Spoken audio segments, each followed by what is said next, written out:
I just had to let you know you're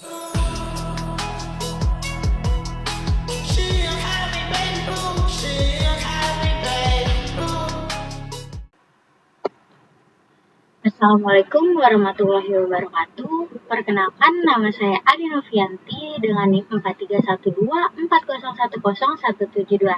Nah, pada kesempatan kali ini saya akan mempresentasikan materi mengenai komunikasi bisnis. Nah, pada kali ini saya akan membahas tentang prinsip dasar dan proses terjadinya komunikasi. Yang kedua ada komunikasi tertulis dalam bisnis. Yang ketiga komunikasi dalam negosiasi. Nah, kita masuk ke prinsip dasar dan proses terjadinya komunikasi. Apa sih itu komunikasi bisnis? Komunikasi bisnis adalah proses penyampaian informasi, ide, atau pesan dalam dunia bisnis dengan tujuan mencapai kesepakatan dan efektivitas kerja. Nah, selanjutnya ada prinsip dasar dalam komunikasi. Nah, ada 5 nih. Yang pertama, kejelasan. Jadi, maksud kejelasan ini adalah pesan harus mudah dipahami. Yang kedua, ketepatan. Nah, informasi itu harus benar dan sesuai fakta. Yang ketiga, kesopanan. Jadi, informasi itu harus disampaikan secara profesional. Nah, maksud kesopanan di sini adalah kita harus bisa menempatkan diri dengan siapa kita berkomunikasi. Yang keempat, kelengkapan. Jadi informasi itu tidak disampaikan setengah-setengah. Yang kelima, keringkasan. Jadi informasi juga tidak disampaikan secara bertele-tele. Nah, selanjutnya ada proses terjadinya komunikasi. Yang pertama itu ada pengirim. Jadi pengirim maksud saya adalah pihak yang menyampaikan pesan. Yang kedua ada pesan. Pesan adalah informasi yang akan disampaikan. Yang ketiga media. Media adalah saluran komunikasinya seperti email, WhatsApp, atau tatap muka. Nah, yang keempat ada penerima. Jadi penerima adalah pihak yang akan menerima pesannya dan akan memberikan feedback. Nah, apa itu feedback? Feedback adalah timbal balik yang akan diterima oleh pengirim. Nah, jadi respon dari penerima feedback itu. Yang keenam ada noise. Noise itu artinya kebisingan. Nah, maksud kebisingan di sini adalah gangguan hambatan ya. Jadi contohnya kalau internet lambat, pesan kan nggak langsung sampai ke penerima, akan ada yang namanya pending. Nah, pending itu yang disebut dengan noise. Nah, selanjutnya kita masuk ke materi komunikasi tertulis bisnis. Nah, di era digital sekarang ini, komunikasi tertulis itu sangat sering digunakan, seperti email, laporan, proposal, dan kontrak. Namun, masih banyak masalah seperti pesan tidak jelas, struktur tidak rapi, dan gaya komunikasi yang kurang tepat. Nah, apa sih itu komunikasi tertulis bisnis? Komunikasi tertulis bisnis adalah penyampaian pesan melalui tulisan dalam konteks profesional untuk mencapai tujuan organisasi. Nah, fungsi dari komunikasi tertulis itu menyampaikan informasi sebagai media koordinasi, membangun hubungan profesional, dan sebagai bukti atau arsip. Nah, selanjutnya ada prinsip 7C dalam komunikasi. Yang pertama ada clarity. Clarity adalah kejelasan ya. Maksudnya adalah pesan itu harus mudah dipahami dan tidak membingungkan. Nah, yang kedua ada conciseness. Conciseness di sini adalah keringkasan. Jadi pesan itu harus disampaikan secara singkat, tidak bertele-tele. Jadi langsung ke intinya aja gitu. Nggak usah menjelaskan yang tidak perlu. Nah, yang ketiga ada completeness atau kelengkapan. Nah, informasi juga harus lengkap, nggak setengah-setengah. Jadi, dalam menyampaikan informasi gitu, kita harus bisa menyebutkan seperti waktu, tempat, dan tujuannya itu untuk apa. Nah, yang keempat ada correctness. Correctness adalah ketepatan. Nah, jadi pesan yang disampaikan itu harus benar, baik dari segi data maupun bahasa. Jadi, nggak ada yang bahasa yang apa ya istilahnya, bahasa yang nggak ada dalam KBBI dan informasinya harus sesuai fakta. Nah, yang kelima ada correctness atau spesifik. Jadi pesan itu harus jelas dan spesifik. Nah, maksudnya tuh nggak ambigu. Jadi contohnya kayak seharusnya tuh kan dikatakan penjualan naik 20% gitu. Nah, itu lebih baik daripada penjualan naik banyak gitu. Jadi kita bisa tahu spesifiknya tuh seberapa peningkatannya. Nah, yang keenam ada kondisi. Kondisi adalah kesopanan. Jadi bahasa yang digunakan itu sopan dan profesional. Jadi mungkin eh, di akhir komunikasi itu bisa ditambahkan kata-kata seperti terima kasih, mohon bantuannya. Dan yang terakhir, yang ketujuh, ada consideration. Jadi memahami audiens. Nah, pesan itu harus disesuaikan dengan siapa kita berbicara dan siapa yang akan menerimanya.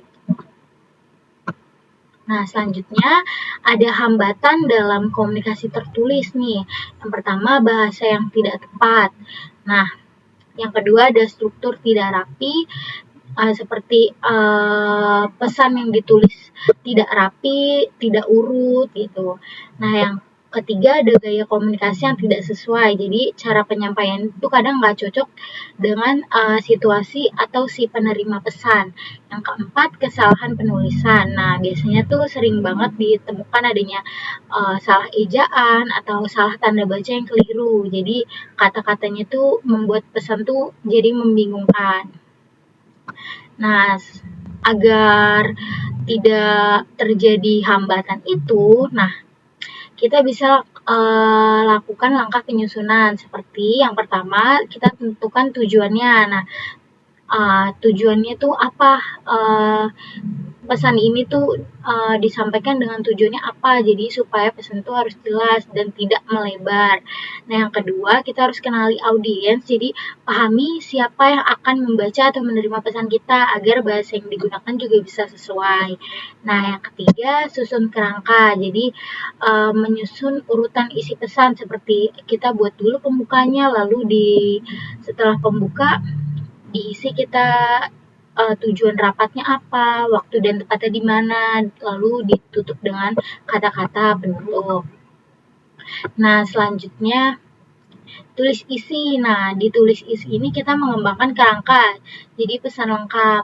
Nah, selanjutnya ada gunakan bahasa yang tepat. Nah, jadi kita harus memakai kata-kata yang sopan dan mudah dipahami. Nah, lalu kita harus memperhatikan format nih. Jadi untuk membuat tampilan rapi, jadi kita tuh pakai paragraf, spasi, penulisan yang teratur. Nah, ini ada contoh kasus waktu itu pada tahun 2011 Netflix itu mengalami problem. Nah, dia tuh tidak menyampaikan email yang jelas, jadi menyebabkan para pelanggan ini berhenti berlangganan Netflix. Nah, ini tuh menunjukkan bahwa komunikasi tertulis tuh harus jelas dan tepat agar tidak merugikan organisasi itu sendiri. Nah, selanjutnya kita masuk komunikasi dalam negosiasi. Nah, apa sih komunikasi dalam negosiasi?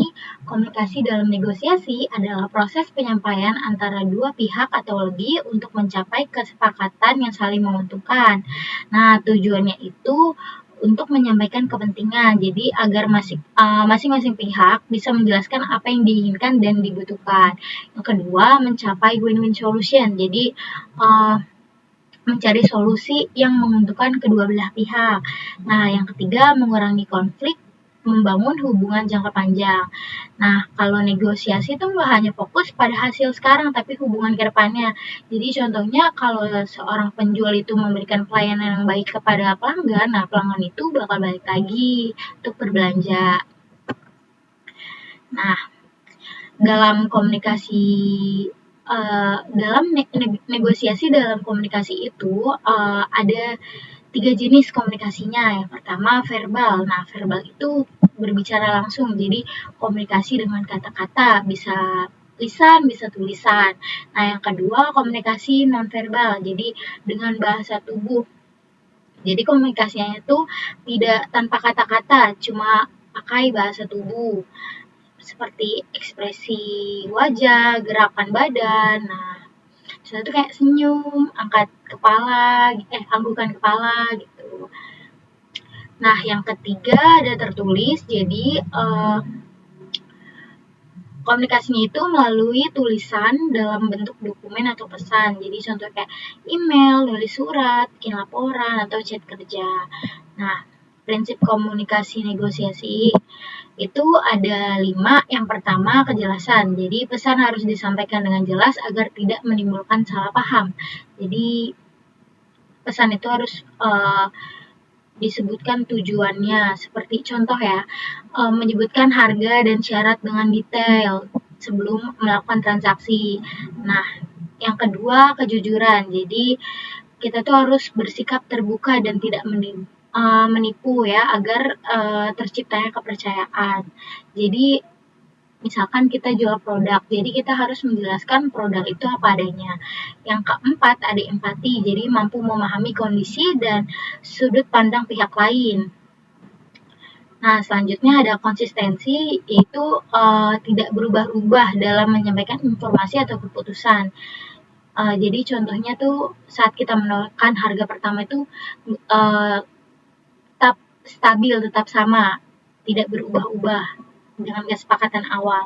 Nah, yang kelima ada mendengarkan aktif. Jadi kita tuh harus mendengarkan dengan penuh perhatian, bukan hanya ingin berbicara.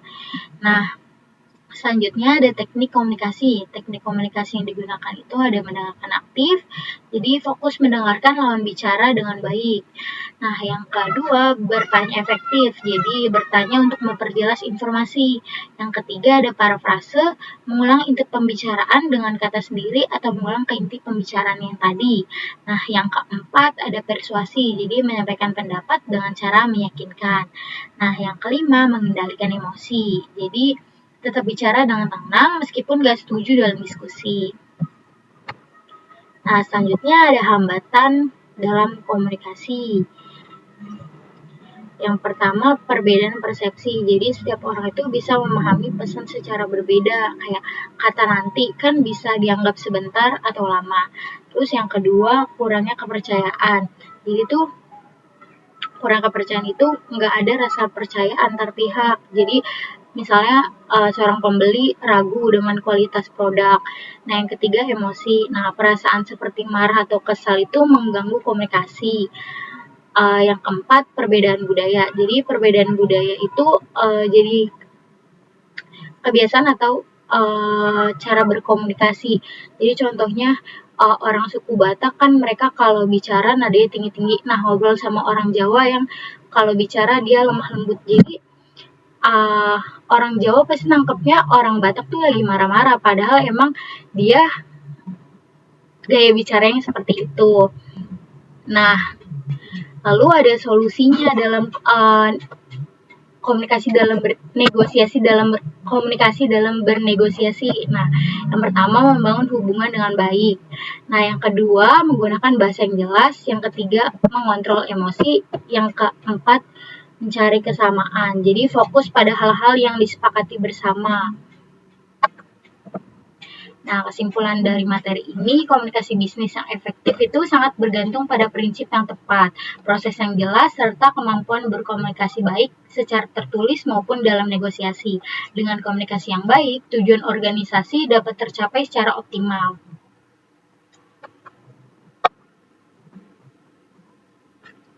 Sekian presentasi saya. Terima kasih. Assalamualaikum warahmatullahi wabarakatuh. La Habana, al ya